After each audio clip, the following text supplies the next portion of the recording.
جوی د انډیا د پلانې ډم چې دی دا اصل د پاکستان دی او دا چې اصل د پېښور دی او دا چې اصل چې دی د پلار نیکه د هغه ځي که لږ دې نور پرېښو نو کېدای شي دا ووایي چې اصلا دی زموږ د ترور زوی دی دغه ځي ته یې هم رسوي ورب الکعبه چې رسوي دا زموږ د ترور زوی دی خو بیا زموږ نه خفه شو ولاړ یو انډیا کې هلته فلمونو کې کار شروع کړو دې پورې مسلمانان ختي دي چې اوس دغه ډمان د دوی تاریخ یاد کړي او ځان سره وتړي خلک وایي الله په کور کې ورته چې د داسې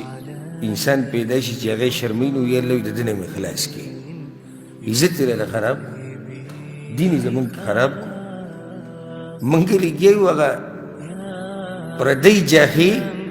هغه ځان پورې تړو شکر وباسي چې الله دې خلاص کړی ته بیا رالېږي او کله وایي دی اصلا د هغه ځي دی او کله وایي اصلا د دې ځي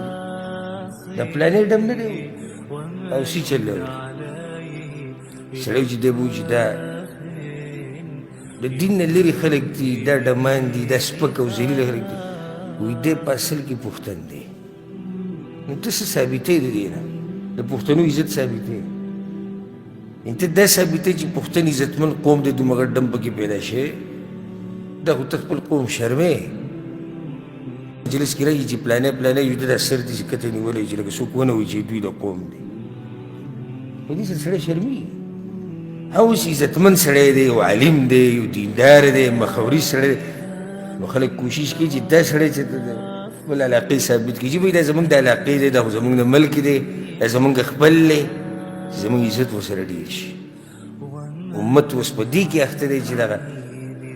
اصلي چې کوم زموږ مشران دي حقیقي د هغوی تاریخ یې پرېښودی او بېدینو پورې نښتي دي او په پردو پورې دا پردي دي په نسبت د مسلمانانو کله چې موږ وایو پردي نو پردي څوک دي هغه کوم چې کافران او مشرکان دي دا پردي دي زموږ دپاره نو دغه پردو پورې نښتي دي هغه د ځان دپاره ثابت او خپل حقیقي تاریخ او خپل حقیقي مشران د هغوی تاریخ یې هېر کړی زه به ډېر لرې نه ځم دا ورته نه معلوم چې د درېیم نیکې څه نوم دی بلکې د دویم هغه ورته هم نه معلوم اوس ته د پلار څه نوم دی ابو ووایي نیکه دې څه نوم دی کیدای شي چې ورته یاد وي بیا هم خبره کیدای شي وایي د هغه د پلار څه نوم و اوس دې کې به دی ودرېږي دا د ده خپل نسب یاد دی دی به پلاني سن کې اول پر راوتی او د بیا دومره گیم کړی په پلاني ملک کې د دې ټیم خلاف ډېر ټیټ میچ کړی د هغې نه بعد بیا دی مشهور شو او بیا د دا چې لږ بیا ټول تاریخ به راویلی او د خپل نیکه نوم ورته نه دی معلوم دا افسوس خبره نو دا خپل تاریخ یاد کوي دا زموږ حقیقي تاریخ دی صحیح تاریخ دا دی